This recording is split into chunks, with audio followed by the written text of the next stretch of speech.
मुळशी तालुक्यातील चाले गावातील पूल पाण्याखाली गेलाय। पूल पाण्याखाली गेल्यानं कोळवण खोऱ्यातील 16 गावांचा संपर्क तुटला। पूल पाण्याखाली गेल्यानं पुलावरील वाहतूक पूर्णपणे बंद झाली आहे। गेल्या 2 ते 3 दिवसांपासून सुरू असलेल्या पावसामुळे पूल पाण्याखाली गेलाय। पूल पाण्याखाली गेल्यानं 16 गावांचा एकमेकांशी संपर्क तुटला आहे।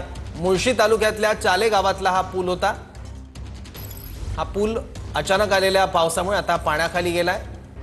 त्यामुळे रस्त्याच्या पलीकडे जाणं आता अशक्य होऊन बसलंय। वाहतूक धोकादायक बनलेली आहे। आणखी माहिती घेऊ, आपले प्रतिनिधी योगेश बोरसे आपल्या सोबत आहेत। योगेश, या सगळ्या भागात काय परिस्थिती आहे पावसाची?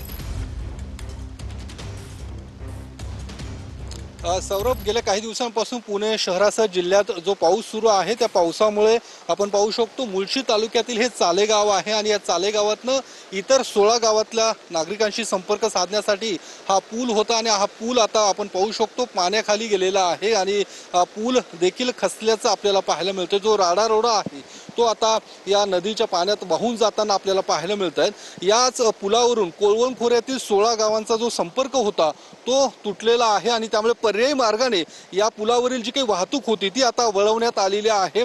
समोर आपण जर बघू शकतो या पुलाचं जे काही बांधकाम सुरू आहे ते गेल्या वर्षभरापासून सुरू आहे आणि बांधकाम साधारणतः 2024 मध्ये पूर्ण होणं अपेक्षित होतं। मात्र बांधकाम पूर्ण न झाल्यामुळे हा पर्यायी पूल या ठिकाणी तयार करण्यात आला होता। मात्र या पर्यायी पुलावर आता पाणी गेल्यामुळे या पुलावरील वाहतूक आता पूर्णपणे बंद करण्यात आलेली आहे। स्थानिक नागरिक आता आपल्या सोबत आहेत। काय नेमकी परिस्थिती आहे इकडची? आता ह्या पुलामुळे ना पुढील 16 गावांचा संपर्क पूर्णपणे तुटलेला आहे। ह्या 16 गावांची लोकसंख्या ही 10,000च्या पुढे आहे आणि हा जो पूल आहे हा भ्रष्टाचाराचं एक चिन्ह मानता येईल, आपल्याला हरकत काय नाहीये। कारण हा जो टोटल प्रोजेक्ट आहे तो आहे पूर्णपणे 13 कोटी रुपयांचा।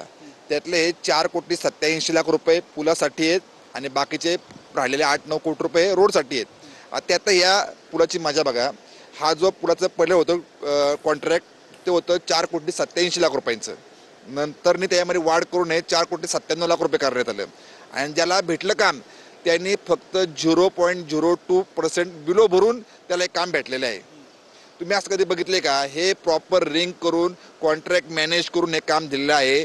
अधिकारी, ठेकेदार आणि XYZ लोकप्रतिनिधी असतील त्यांच्या संगमताने मिळून हा पुलाचं काम राहिलेलं आहे आणि त्याचे परिणाम आज माझ्या मुळशीकरांना भोगावे लागत आहे। आपण पाहिलं या पुलाचं जे काम आहे ते पूर्ण न झाल्यामुळे हा पूल आता पर्यायी सुरू करण्यात आला होता। मात्र तो देखील आता पाण्यात गेल्यामुळे या पुलावरील वाहतूक पूर्णपणे बंद झाली। त्यामुळे इथल्या नागरिकांचे हाल होतात। जे कामावर जाणारे इथले जे काही नागरिक होते ते आज कामावर जाऊ शकत नाहीये आणि त्यामुळे आता प्रशासनाने देखील या सगळ्या परिस्थितीवरती नियंत्रण आणण्याचं काम सध्या सुरू आहे। या गावातल्या लोकांना सतर्क राहण्याचे आदेश देखील आता प्रशासनाकडून देण्यात आलेले आहेत। बरोबर योगेश, धन्यवाद। तिथली सगळी स्थिती आमच्यापर्यंत पोहोचवली त्यासाठी।